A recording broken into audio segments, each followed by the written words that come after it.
Thanks for tuning in to the Red Clinic podcast, where we focus on eating disorder education. I'm Dr. Schwalen, and today I have a special guest, Liesel Sumpter, registered dietitian at Next Steps Worldwide and eating disorder expert in the Red Clinic. Thanks for joining us today. Thank you for having me. I'm excited to be here. We're super excited that you're here today because what we're going to be talking about is surviving the holidays in eating disorder recovery.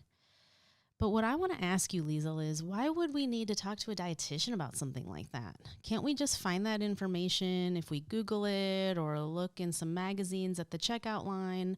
I mean, these days there's tips and tricks for how to survive the holidays all over the place. Yes, you are absolutely right. You're going to be able to find anything and everything about how to get through the holidays and stick to a diet and eat healthy through the holidays, whether that's on the internet, social media, or even at the grocery store. Now, the typical message those things are going to be communicating is something about how to cut calories, avoiding sweet or rich foods, even curb appetite, or focusing on the next fad diet after New Year's.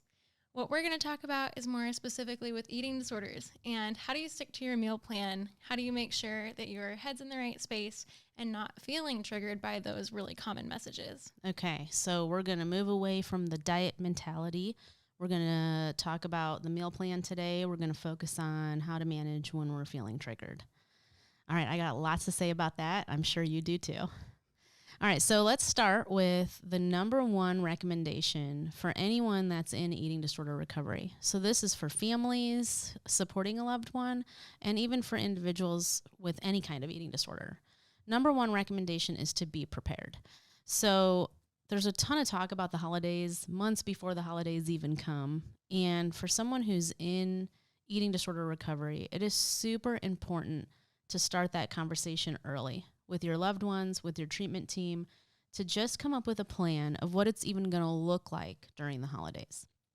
So from like the psychological perspective, I like to work with clients on, maybe even visualizing the holiday, imagining every scenario that could possibly come up that might be triggering, just because people are predictable, the holidays are predictable. Nowadays with COVID, there might be some changes to some of the traditions and gatherings, but for the most part, if we know we're going to see certain people, we might be able to predict what they might say or do or what it's going to feel like during the holidays. And so I like to encourage clients to really think through those scenarios and come up with a plan of attack. How are we going to cope with that? What would you do with the client in one of your sessions if you were going to be talking to them about the food? Yes, so preparation for the holidays, your number one guidebook or roadmap is going to be your meal plan. Now, here's where it's really important to strategize with your dietitian. The dietitian is going to be able to help you see how different holiday foods still fit within your meal plan guidelines. We know that all foods provide valuable nutrition, all foods fit, and the different nutrients in holiday foods will absolutely fit within a meal plan. So we can talk about how to make sure that you're still getting structured, consistent energy intake throughout the holidays, meeting your meal plan while being able to enjoy holiday foods or challenge holiday foods when necessary. So number one roadmap tool is the meal plan. Another thing that's going to be really important from the preparation side when it comes to nutrition and eating is planning ahead. Now, maybe this means you're traveling for the holidays and you need to make sure that you're going to have snacks in the car or throughout the airport, or even just knowing with the transit time, when are you going to be able to eat without skipping parts of your meal plan? And also knowing, too, if you're at someone else's home, are you going to have access to the foods that fit within your meal plan? And making sure that you have adequate time to prepare and plan around what you'll need to eat and when. Okay. So something that you just said is, it's just really profound that holiday foods can actually fit within a meal plan. I think the conception out there for almost everyone is that holiday foods are not a part of a healthy meal plan. Holiday foods are, sometimes scary for people. They're the foods that most people think about overeating. There's all these associations that we make with food around the holidays. So could you just say more about that? I mean, how does holiday food fit into a meal plan? Yeah.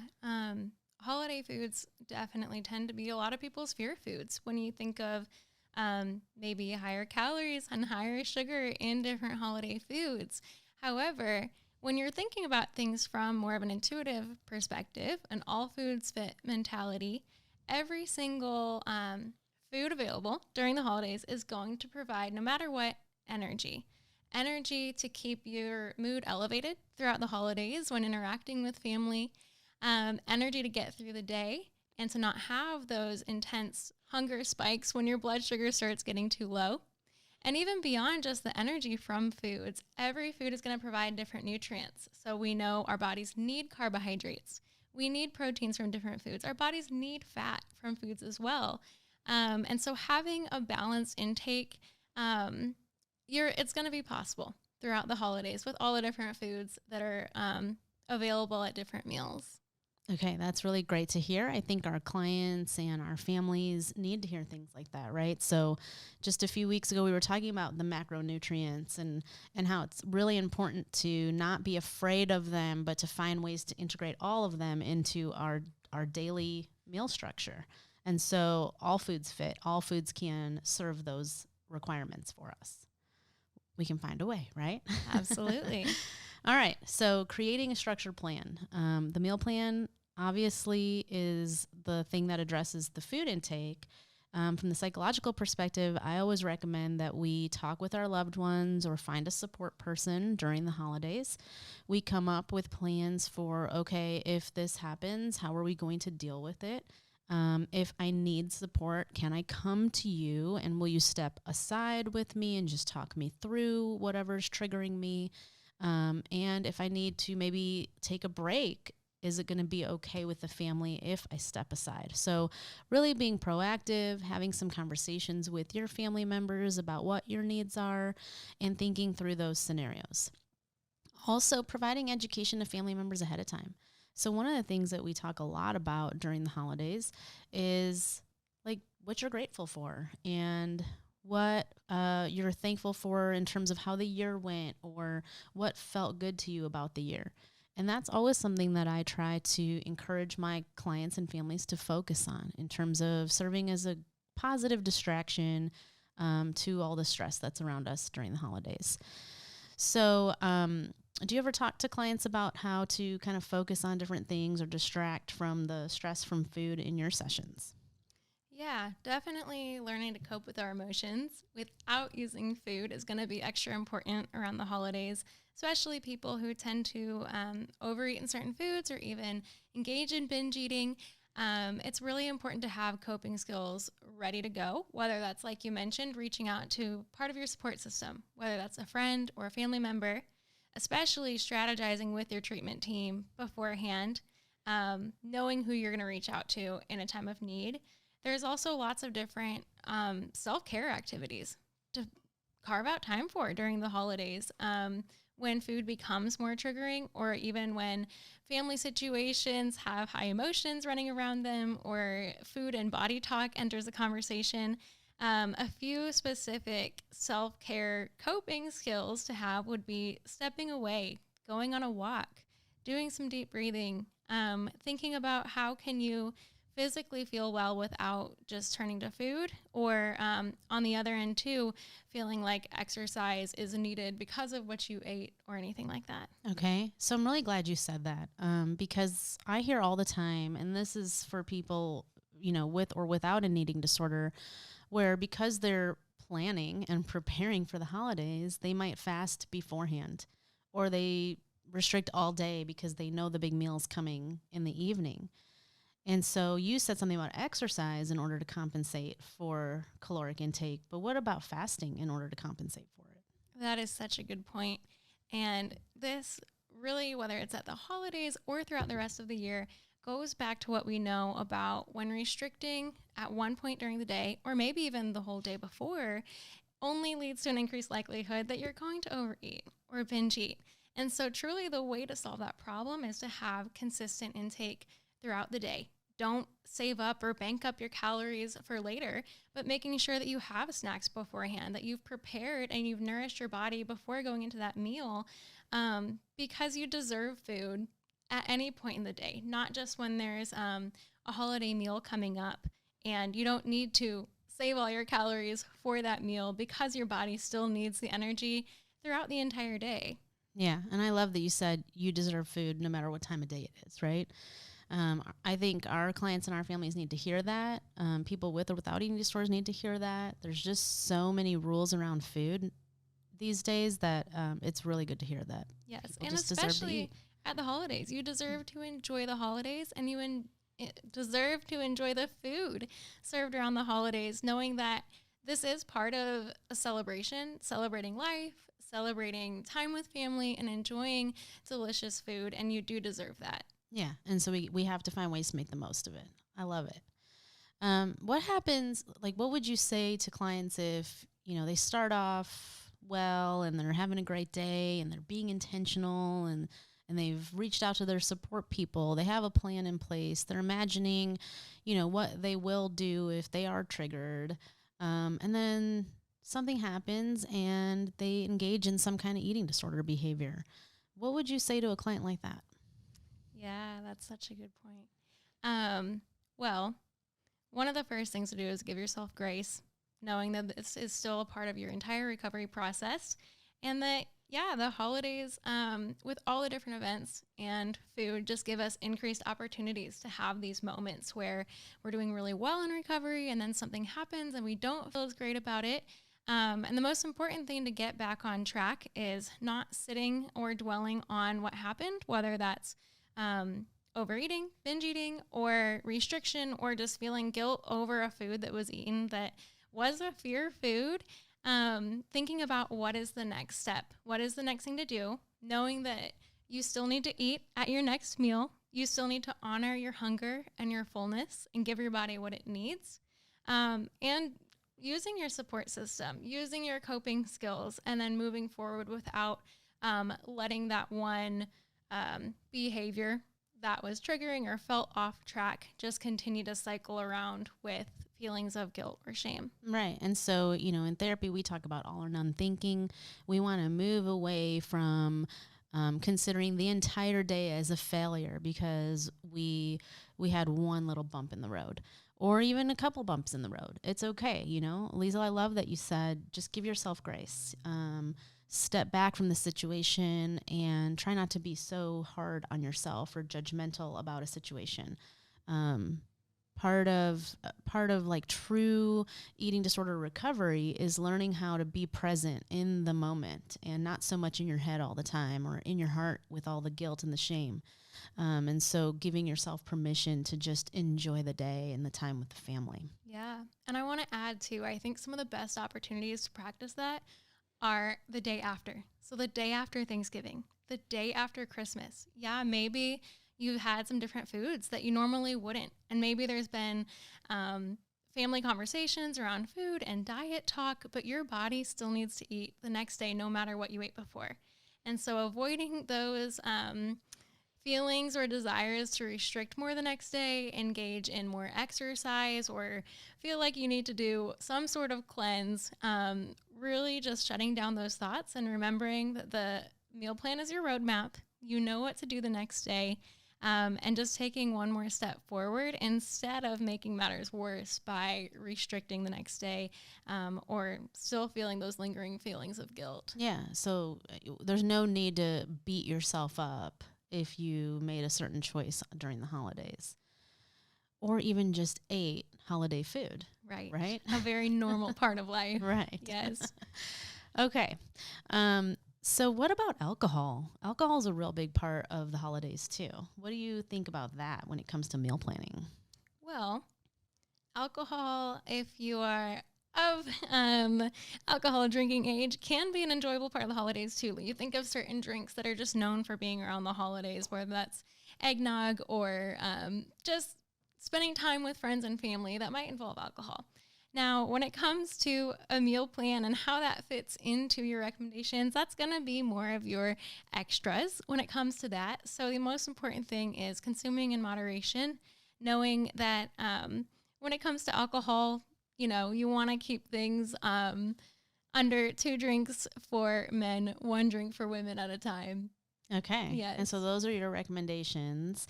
Now, what about clients, and I've heard this so many times, who will not eat because they're planning on drinking all day? Such a good point. That's no different than the same concept of restricting during the day, knowing you're going to eat more during the day. However, I would say that's also more dangerous because you're not getting nutrition from alcohol. It doesn't contain protein or vitamins and minerals. There's really not much else there. And so it's actually going to be more harmful for the body if you've restricted during the day to make up for alcohol intake later. Okay. And so we absolutely recommend against that. In fact, just to be very clear, for women of drinking age, Liesel said, 1 drink, and for men, it's 2. Right. I like that. Yes. Very clear roadmap. Exactly. Okay. So what else would you want our clients to know, or people out there that we help in terms of providing education for eating disorder recovery? What else would you want them to know about how to survive the holidays? I definitely think that with more time around family, maybe extended family members that you haven't seen in a while, going and visiting family, guarding yourself against harmful food and dieting talk is going to be really important. And I'm sure we will spend more time talking about that as well. And knowing that it's okay to set some boundaries when it comes to what family members are saying. Now, this is going to be easier if they're aware of your eating disorder and your need for setting those boundaries. It might be harder if they don't know. But being vocal about what you will and will not tolerate with people saying about food and body in front of you, and also knowing that it's totally okay to step back and take a break when things get too hard. Right, because we can be really proactive and vocal about what we're okay with and what we're not okay with, and at the same time, we can't control what people say or do, right? And so I love that little tip of just removing yourself from a situation or taking a break if things get too overwhelming. And you're totally right. We're going to be talking more about how to trim the fat talk during the holidays next week in that episode, because that's absolutely a huge part of the holidays, right? Is family members or friends talking about dieting or fat or temptation around all the different kinds of foods and all the diet mentality that this society has. So we've dedicated an entire episode to just how to deal with that during the holidays for next week. All right. So what about, you said taking care of yourself during the holidays. How would you recommend that clients really focus in on that? I mean, I know you said go ahead and treat it like a normal day where you're going to eat and drink food throughout the day. Is there anything else that you would suggest clients do very intentionally to make sure they're taking care of themselves? Yeah, I would certainly suggest preparing for what could be triggering situations or triggering to certain behaviors that are just going to be thought about even more since it is the holidays. Okay. So really preparing for what are you going to do when you have that extra temptation to weigh yourself during the holidays? What are you going to do when you do feel stuffed after a meal and have those urges to purge rising up? And that's where strategizing with your therapist and dietitian come into play, and also letting a family member who is supportive of your whole process and recovery know, hey, I need some help in these moments. Let's talk about it beforehand so that when that comes up, I'm ready to talk about it. We have a game plan on how to address these things. So knowing what those triggers really are and when you anticipate them is going to be really, really helpful. Okay. And so, what the examples you provided are amazing examples. What are you going to do when you have that urge to weigh yourself at the holidays, or when you're feeling really stuffed after a meal and you're thinking about purging or getting rid of it somehow? And I love that you brought those up, because sometimes individuals who are struggling with eating disorders may not be able to necessarily think through all of those things. Being able to think through all of that takes a lot of self-awareness and implies that people have been doing a lot of work in their own recovery. And sometimes people are brand new at this. You know, I've met many people at this time of year during the holidays who are just now maybe stepping down from a higher level of care, and true recovery is literally something that is just a very new experience for them. And so I think what I'm hearing you say is it's absolutely okay to take that guidance from your treatment team and to go look for that guidance from your treatment team, to ask them to have those conversations with you, because it can help someone really think through what they should be thinking about. Yes. And so are those conversations you're leading in your sessions currently? Oh, absolutely. Okay. And how do you think clients are doing with that? I think they're really relieved to hear how normal holiday eating and even holiday weight gain can be, because it should be a part of life that, is normal. It's normal for all of us. And I think when they hear kind of the science behind what your body does with food after you eat it, and how that food is not going to immediately turn to weight gain necessarily, they're relieved to know that there is some science behind their fears. So let's talk a little bit about that. What does your body do with food after you eat it, and how can we provide relief to our listeners today? Yes, I think this is so important for anyone who's new in recovery, who's long-term down the road of recovery, but also for the general public, because there's so much talk around holiday weight gain. People expect it, people joke about it, or people try to avoid it at all costs. But it just isn't as simple as eating or overeating at a meal and then gaining the weight. There are so many needs that your body has metabolically, that when you eat food, when it's digested and absorbed, your body needs to support your vital organs, your brain functioning and processing. But it's not going to send the food you just ate at the holidays straight to fat stores. Your body doesn't discriminate like that. And just because it's the holiday season and you might be eating more, it does not automatically equal weight gain. And let's also talk about the fact that weight gain is maybe normal around the holidays. So here's all I'm hearing you say is that a moment on the lips is not forever on the hips. You're completely right. I don't know if I should just zone out now or keep listening. I mean, I just thought that was the truth. I think everyone's heard that for like everywhere you turn, that's all you hear, right? And that fear is something that eating disorders take it and run with it and manipulate and make food a very, very scary thing. Yes, I think especially because we have these holidays always packed back to back. You go from Halloween to Thanksgiving to Christmas into New Year's. And so instead of this being just one challenging day or challenging week, it becomes a couple challenging months. Okay. And then what about what you were going to say regarding just weight gains as a normal part of life? Yeah. Weight gain at any time of year can be normal, but especially around the holidays, when you do think of the different, schedules and practices we have around the holidays, you may not be as active. You're going to be out of the routine, spending more time with family. But I think that's also a good indicator that if you're spending more time thinking about food, weight loss, and how to exercise off those calories than you are enjoying time with family or enjoying some time off of work or school, then those are good pieces of data for your recovery too, that maybe we need to dive into that more from the therapeutic side and the nutrition side. Right. And so part of recovery is also achieving some of that mental freedom, not being so preoccupied with thoughts of wanting to shed weight or letting it interfere with just enjoying the time with our family and the time off from work and school and whatever it may be. If we're not present, if we're not just in the moment, that could be a red flag, honestly, or a bump in the road, right? That we're not focusing on our recovery. We're focusing on the eating disorder. Yes. And let's remember too that weight fluctuates. That is a normal part of life. To gain some weight, to lose some weight later, to settle at your natural set point. That's totally normal.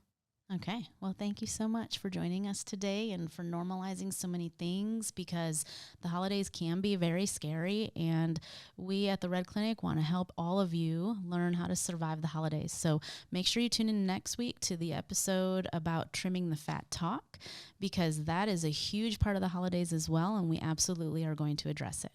Thanks so much.